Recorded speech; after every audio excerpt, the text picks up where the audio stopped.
अंजुमन और सुल्तान राही की जिंदगी की आखिरी फिल्म कौन सी है? आज हम बताएंगे आपको इस वीडियो में, क्योंकि ये सवाल बरसों से पंजाबी सिनेमा के शायकीन के दिल में मौजूद है। अगर आप ये दिलचस्प स्टोरी और वाकया मुकम्मल सुनना चाहते हैं तो हमारे चैनल को सब्सक्राइब करें और हमारे साथ जड़े रहें। सुल्तान राही और अंजुमन वो दो नाम हैं जिन्होंने सिर्फ फिल्में नहीं की बल्कि एक पूरा दौर तख्लीक किया। सुल्तान राही पंजाबी सिनेमा की वो गरजदार आवाज थे जो मजलूम के हक में बोलती थी, और अंजुमन वो अदाकारा थीं जिनकी आंखों में दर्द, बेबसी, मोहब्बत और बगावत एक साथ नजर आती थी। जब ये दोनों स्क्रीन पर आते थे तो फिल्म सिर्फ कहानी नहीं रहती थी, वो आवाम की आवाज बन जाती थी।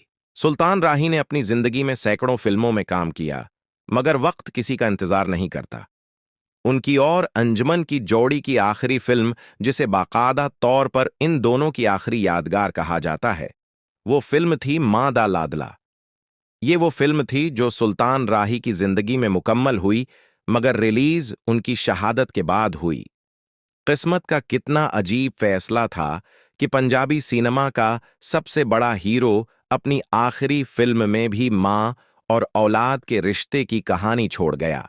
मादा लाडला में सुल्तान राही पहले जैसे जारहाना और गुस्से से भरे हुए नजर नहीं आते, बल्कि एक ऐसे इंसान के रूप में दिखाई देते हैं जो जिंदगी के जख्म खा चुका है। उनके चेहरे पर थकन, आंखों में उदासी और आवाज में वही गर्ज है, मगर उसके साथ एक अजीब सा दुख भी शामिल हो चुका होता है। ऐसा लगता है जैसे सुल्तान राही खुद जानते हूं कि ये उनका आखिरी पैगाम है, आखिरी मुकालमा है, आखिरी सलाम है। अंजुमन इस फिल्म में सिर्फ एक हीरोइन नहीं थी, बल्कि पूरी कहानी की रूह थी। उनकी अदाकारी में एक पख्तगी, एक खामोश दर्द और एक ठहराव साफ महसूस होता है।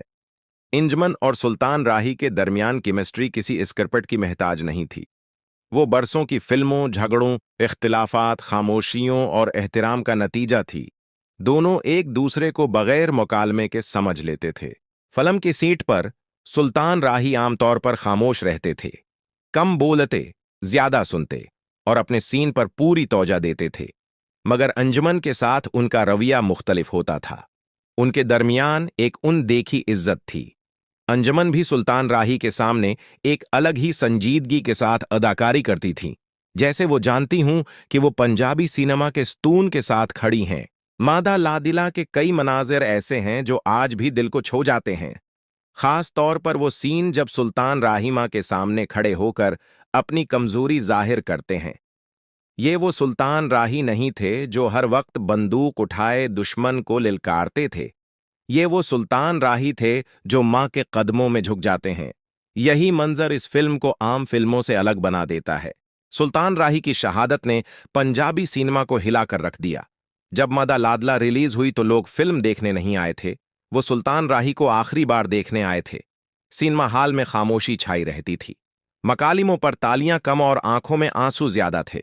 लोग जानते थे कि स्क्रीन पर नजर आने वाला यह शख्स अब कभी नई फिल्म में वापस नहीं आएगा। अंजुमन के लिए यह फिल्म एक जज्बाती सदमा भी थी। सुल्तान राही के बाद पंजाबी सिनेमा वैसा न रहा जैसा पहले था। एक दौर खत्म हो चुका था, वो दौर जिसमें गैरत, मां, मट्टी और इंसाफ की बात की जाती थी। मां दा लाडला सिर्फ एक फिल्म नहीं थी, ये सुल्तान राही और अंजुमन की जोड़ी का आखिरी सलाम था। आज भी जब पंजाबी सिनेमा के चाहने वाले उस फिल्म का जिक्र करते हैं तो उनकी आवाज भरा जाती है। सुल्तान राही की गरजदार आवाज और अंजुमन की खामोश आंखें आज भी जिंदा हैं। यही वो ताकत है जो सच्चे फनकार को कभी मरने नहीं देती। सुल्तान राही चले गए, मगर उनकी आखिरी फिल्म मां दा लाडला और अंजुमन के साथ उनकी यादगार जोड़ी हमेशा पंजाबी सिनेमा की तारीख में जिंदा रहेगी। अगर आपको हमारी वीडियो पसंद आई हो तो बुराह कर्म उसे लाइक करें, अपने दोस्तों के साथ शेयर करें, हमारे चैनल को सब्सक्राइब करें और कमेंट्स में अपनी कीमती राय का इजहार जरूर करें। आपकी हमायत हमें मजीद बेहतर बनाने का हौसला देती है। मिलते हैं एक और ऐसी ही दिलचस्प जानकारी और हैरानकिन वाकये के साथ, जहां आपको नए राज मालूम होंगे।